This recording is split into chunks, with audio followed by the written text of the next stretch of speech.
Students, आज हम करने जा रहे हैं ह्यूमन रिप्रोडक्शन स्टार्ट, जो कि अगर मैंने एक मीम देखी थी उसमें मैंने देखा था कि मैन जो कि एक ऐसे इंसान है जिससे कोई भी यानी कि हेट नहीं करता हुआ है एपीजे अब्दुल कलाम, और ये एक ऐसा चैप्टर है जिससे कोई भी हेट नहीं करता है। बहुत ही मज़ेदार चैप्टर है, ठीक है। तो इसको हम कम से कम समय के अंदर में छोटे छोटे लेक्चर्स के फॉर्म में डेली अपलोड करेंगे और आपको आसान शब्दों में समझाना चाहेंगे कि हर एक प्रोसेस में क्या होता है। आज जो है इंट्रोडक्शन है, बेसिक चीज़ है ह्यूमन रिप्रोडक्शन की, तो आइए जानते हैं। देखिए, ह्यूमन रिप्रोडक्शन जो होता है बेटा 7 स्टेप का प्रोसेस होता है। कितने स्टेप का प्रोसेस होता है? 7 स्टेप का प्रोसेस होता है। अच्छा 7, यहाँ पे भी 7 आ रहा है ना, थाला फॉर अ रीजन। चलिए, तो यहाँ पर मैं अगर बात करें, जानते हैं कौन कौन सी 7 स्टेप होती है। पहली स्टेप होती है बेटा गैमेटोजेनेसिस, ठीक है। सेकेंड होती है इंसेमिनेशन, थर्ड होती है फर्टिलाइजेशन, फोर्थ होती है इम्प्लांटेशन, फिर होती है गेस्टेशन, पार्चुरेशन एंड लैक्टेशन। होता क्या है इनमें हम डिटेलिंग में जानेंगे, बट आज वही इंट्रोडक्शन वीडियो है, ठीक है, बेसिक रहेगा। तो यहाँ पर मैं देखिए गैमेटोजेनेसिस, गैमेटोजेनेसिस का मतलब क्या होता है बेटा? Gamete formation in both sex, मतलब कि मेल और फीमेल के अंदर कैसे गैमेट बनेंगे वो जानेंगे हम। एक मेल के अंदर स्पर्म जो बनता है वो कैसे बनता है, फीमेल के अंदर जो ओवम या एग कह लो ये कैसे बनता है वो जानेंगे। तो देखिए यहाँ पर मैं गैमेटोजेनेसिस की प्रोसेस होगी, सबसे पहले मेल और फीमेल के अंदर कैसे गैमेट बनेंगे वो जानेंगे। फिर इसके बाद बेटा जो मेल का गैमेट होता है वो मोटाइल होता है, तो एक मेल का गैमेट स्पर्म कैसे ओवम तक के पहुंचता है हम उस चीज के बारे में जानेंगे, ट्रांसफर ऑफ मेल गैमेट, ठीक है। इसके बाद में आ जाता है फर्टिलाइजेशन। फर्टिलाइजेशन में हम जानेंगे fusion of male and female gamete, male और फीमेल गैमेट कैसे एक दूसरे के साथ फ्यूज करते हैं उस प्रोसेस को। देन उसके बाद में जाता है implantation, implantation of embryo in endometrium. बेटा एंडोमीट्रियम क्या होती है? फीमेल रिप्रोडक्टिव पार्ट होता है। एक फीमेल रिप्रोडक्टिव पार्ट की अंदर की जो लेयर होती है उसको हम क्या कहते हैं? एंडोमीट्रियम कहते हैं। अंदर की लेयर को क्या कहते हैं? एंडोमीट्रियम। तो बेटा इस एंडोमीट्रियम में क्या होता है? जो एम्ब्रियो होता है, क्या होता है? एम्ब्रियो। ये एम्ब्रियो ऐसा रहता है, ये किसके साथ? एंडोमीट्रियम के साथ इम्प्लांट हो जाता है, वहां पे होल्ड हो जाता है, ठीक है। इसके बाद में आपका क्या आ जाता है? Gestation period. जो एम्ब्रियो इम्प्लांट हुआ है वो एम्ब्रियो डेवलप भी तो होगा एक बेबी के फॉर्म में, तो वो जो एम्ब्रियो जब डेवलप होता है तो उसको कितना टाइम लगता है? उसको टाइम लगता है, हम सभी को तो 9 महीने का समय लगता है। तो 9 महीने जो रहता है आपके 270 मान लो 280 डेज में आपका रहता है, 9 महीने 10 दिन तक के अप्रोक्सीमेट, थोड़ा बहुत आगे पीछे किसी का हो जाता है। तो उस टाइम पीरियड को हम क्या कहते हैं? Time period of embryo develop, उसको हम कहते हैं गेस्टेशन पीरियड। क्लियर हो गई बात। पार्चुरेशन जो होता है बर्थ के टाइम को हम पार्चुरेशन होती है, उस समय क्या क्या क्रिटिकल कंडीशन होती है वो सब समझेंगे। फिर लैक्टेशन जो होता है मिल्क कैसे फॉर्म होता है, ठीक है। मदर के अंदर जो मेमोरी ग्लैंड होती है, हम जो है ह्यूमन किसके अंदर आते हैं? मेमोरी ग्लैंड के अंदर आते हैं, क्योंकि जो होती है मेमोरी ग्लैंड होती है, ठीक है। मिल्क फॉर्मेशन कैसे होता है मेमोरी ग्लैंड में वो जानेंगे। इजैक्यूलेशन ऑफ मिल्क, मिल्क कैसे निकलता है, ठीक है। तो ये सारी प्रोसेस के बारे में हम डिटेल में समझने वाले हैं।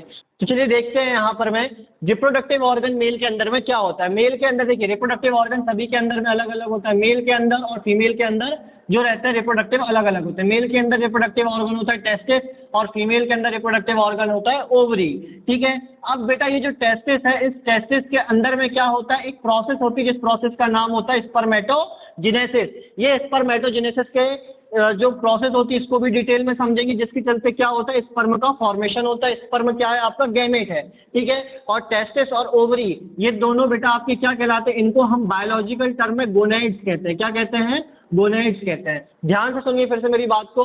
रिप्रोडक्टिव ऑर्गन मेल और फीमेल के अंदर, दोनों के अंदर अलग अलग होते हैं। मेल के अंदर टेस्टिस होते हैं और फीमेल के अंदर ओवरी होते हैं। और अगर बात करी जाए तो इन दोनों के लिए बायोलॉजिकल टर्म जिनको हम गोनैड्स कहते हैं। देन अगर बात करी जाए तो ये जो टेस्टिस है, टेस्टिस के अंदर एक प्रोसेस होती है जिसको कहते हैं स्पर्मेटोजेनेसिस, और स्पर्मेटोजेनेसिस से बनता है स्पर्म। सेम ऐसे ही ओवरी में बेटा एक प्रोसेस होती है जिसको कहते हैं oogenesis, oogenesis से बनता है ओवा। ओवा बोल लो, ओवम बोल लो, या फिर एग बोल लो, वो बनता है। जब स्पर्म और ओवम मिलते हैं उस प्रोसेस को हम फर्टिलाइजेशन कहते हैं, और फर्टिलाइजेशन की प्रोसेस के बाद बेटा क्या बनता है? जायगोट बनता है। क्या बनता है? जायगोट। अब हम सभी को पता है कि स्पर्म कैसा होता है? हैप्लॉइड, और ओवम कैसा होता है? हैप्लॉइड। तो जायगोट कैसा बनेगा? अगर एन और एन मिलेंगे तो कितने एन होते हैं? 2n। तो ये कैसा हो जाएगा? आपका डिप्लॉइड हो जाएगा। कैसा हो जाएगा? डिप्लॉइड हो जाएगा। देन अगर बात की जाए जायगोट के बाद क्या बनता है? ब्लास्टोसिस्ट। ये जो ब्लास्टोसिस्ट होता है फिर कहाँ चले जाता है? ये आपके एंडोमीट्रियम है। क्या है ये? एंडोमीट्रियम, ठीक है। इस एंडोमीट्रियम में ये आपका ब्लास्टोसिस्ट इम्प्लांट हो जाएगा। क्या हो जाएगा? ब्लास्टोसिस्ट एंडोमीट्रियम में इम्प्लांट। तो जब इम्प्लांट होगा तो उसको ब्लास्टोसिस्ट नहीं, उसको एम्ब्रियो कहेंगे। क्या कहेंगे? एम्ब्रियो कहेंगे। फिर इसके बाद इम्प्लांटेशन के बाद आपका आ जाता है एम्ब्रियोजेनेसिस, मतलब पूरा का पूरा ये जो एम्ब्रियो है, अब ये एम्ब्रियो डेवलप होगा, 9 मंथ तक के का जो टाइम पीरियड रहेगा उसको एम्ब्रियोजेनेसिस कहेंगे। फिर उसके बाद है पार्चुरेशन, बर्थ का टाइम एंड लैक्टेशन पीरियड। तो अब हम क्या करने जा रहे हैं? अब हम करेंगे आगे male reproductive organ. Primary sex organ क्या होता है, सेकेंडरी सेक्स ऑर्गन क्या होता है। Types of sex organ in human. देखिए दो टाइप के सेक्स ऑर्गन होते हैं, एक प्राइमरी सेक्स ऑर्गन होता है, एक सेकेंडरी सेक्स ऑर्गन होता है। कैसे कह सकते हैं कोई भी सेक्स ऑर्गन प्राइमरी है या फिर सेकेंडरी है? फॉर एन एग्जाम्पल मैं आप लोगों के लिए एक एग्जाम्पल बता देता हूँ जिससे आप आसानी से समझ जाएंगे।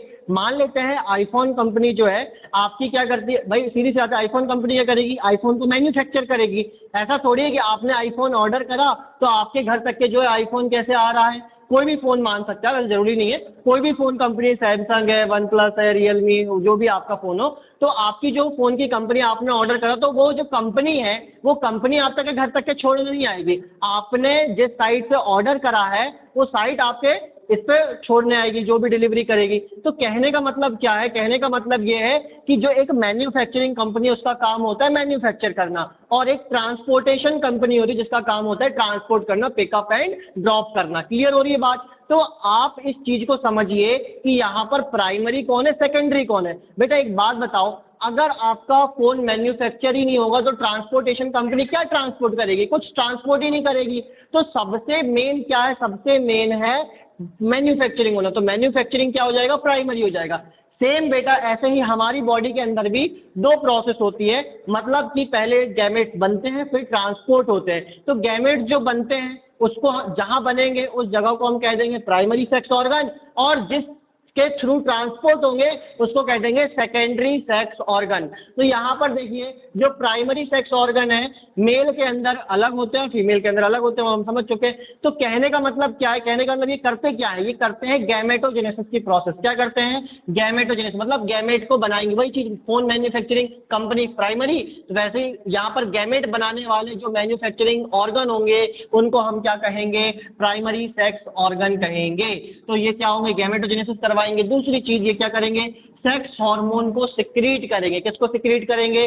सेक्स हार्मोन को। जैसे अगर मैं मेल के अंदर बात करूं तो मेल के अंदर टेस्टोस्टेरोन हार्मोन होता है जो कि सेक्स हार्मोन होता है, और फीमेल के अंदर प्रोजेस्टेरोन और ईस्ट्रोजन होते हैं, ठीक है, एंड सो ऑन, और भी बहुत सारे और हार्मोन होते हैं। तो हम उन पर डिटेल में बात करेंगे। बट मेन चीज क्या है? प्राइमरी सेक्स ऑर्गन जो होता है मेल के अंदर क्या होगा? आपका टेस्टिस होगा। क्या होगा? टेस्टिस। टेस्टिस कब कहेंगे बेटा? जब सिंगल रहेगा। और जब पूरे भाई सीधी सी बात है, मेल के अंदर जो टेस्टिस होते हैं वो पूरे के पूरे पेयर में होते हैं, बट अगर किसी सिंगल इंडिविजुअल की बात चल रही है तो उसको हम टेस्टिस कहेंगे। बट अगर बात करिए एक पेयर की तो टेस्टीज कहोगे या टेस्टिकल कहोगे? टेस्टीज या टेस्टिकल, ठीक है। देन अगर बात करें फीमेल के केस में तो फीमेल में अगर सिंगल रहेगी ओवरी तो ओवरी कहेंगे, और अगर पेयर में रहेंगे तो ओवरीज कहेंगे। क्लियर है यहाँ तक के?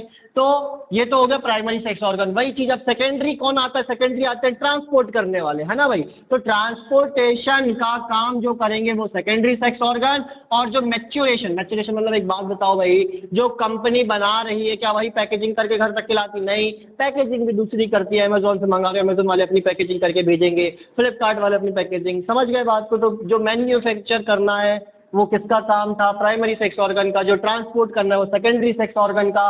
और मैच्योरेशन, मैच्योरेशन का मतलब होता है मैच्योर करना गैमेट को, वो सेकेंडरी सेक्स ऑर्गन का काम होता है। तो यहाँ पर मेल के अंदर कौन आ जाते हैं? एपिडाइडिमिस, ठीक है। ये आपकी डक्ट होती है, वास्ट डिफरेंस भी एक डक्ट होती है, ये डायग्राम के अंदर हम समझेंगे। फिर फीमेल रिप्रोडक्टिव पार्ट है फैलोपियन ट्यूब, ये डक्ट है, यूटेरस, ठीक है, सर्विक्स और एक्सेट्रा, बहुत सारे आपके क्या रहते हैं? सेकेंडरी सेक्स ऑर्गन होते हैं। मेन क्या है? Primary sex organ. तो हम समझेंगे कि मेल के जो टेस्टिस है, टेस्टिस के अंदर कैसे स्पर्म बनता है, रिप्रोडक्टिव स्ट्रक्चर क्या होता है, ठीक है। सारी चीजें आपको नेक्स्ट वीडियो में देखने को मिलेगी। आपने अभी तक सब्सक्राइब नहीं करा, सब्सक्राइब करिए ताकि चीजें आपको कंटिन्यूअसली मिलती रहे। Thank you.